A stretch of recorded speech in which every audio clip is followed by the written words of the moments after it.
আসসালামু আলাইকুম। আমি না হেসে পারি না। আমিন এখানে না এসে পারে না। লিনা এতই বাচাল যে বেশি কথা না বলে পারে না। আমি শিক্ষকদেরকে শ্রদ্ধা না করে পারলাম না। আজকের লেসনে মানে আমি এটা করে পারি না বা এই টাইপের বাক্য যে আমি না করে পারি না, এই টাইপের বাক্য যখন আমরা বলে থাকি তখন সেটা কিভাবে ইংলিশে বলবো সেটাই আজকে দেখব। তো চলুন দেখে নিই। কোনো কিছু না করে পারা যায় না, যখন কোনো কিছু না করে পারি না এই টাইপের বাক্য যখন আমরা বলবো তখন এই স্ট্রাকচারটি ফলো করব। সাবজেক্ট, তারপর ক্যান নট, তারপর হলো বাট বসবে প্লাস ভার্বের ফার্স্ট ফর্ম বসবে সবসময়, যেহেতু এখানে ভার্বটা প্রেজেন্টে আছে তার জন্য বি ভার্বটা প্রেজেন্টে আছে তার জন্য মেইন ভার্বটা এখানে ফার্স্ট ফর্মই হবে। তারপরে হলো অবজেক্টিভ। তো এক্সাম্পলটি দেখে নেই। আমি না হেসে পারি না। I can not but love.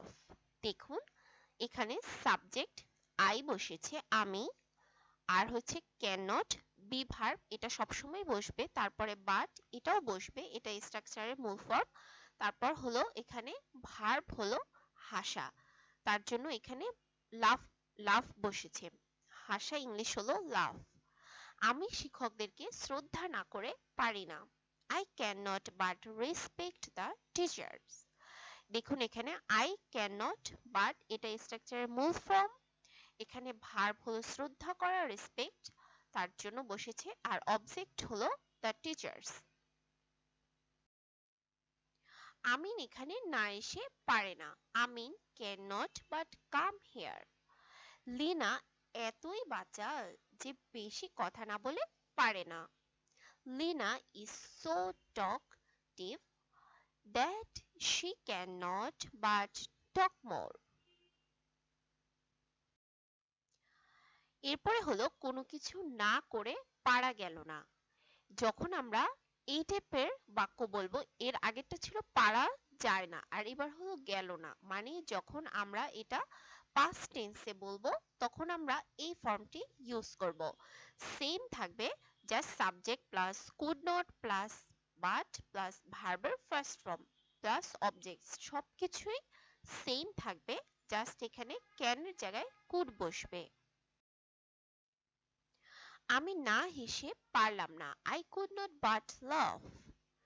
আমি শিক্ষকদেরকে শ্রদ্ধা না করে পারলাম না। I could not but respect the teachers.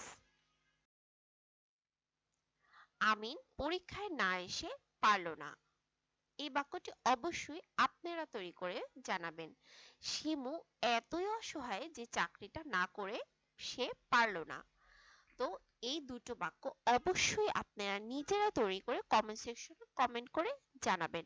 আর এই টাইপের বাক্য বাসায় বসে নিজেরা আরো বানিয়ে বানিয়ে প্র্যাকটিস করুন। ভিডিওটি শেষ পর্যন্ত দেখার জন্য অসংখ্য ধন্যবাদ। যদি ভিডিওটি ভালো লেগে থাকে তাহলে অবশ্যই লাইক করবেন, শেয়ার করবেন, কমেন্ট করে জানাবেন কেমন লাগলো। আর যারা নতুন তারা অবশ্যই আমার চ্যানেলটি সাবস্ক্রাইব করে দেবেন। আল্লাহ হাফেজ, আসসালামু আলাইকুম।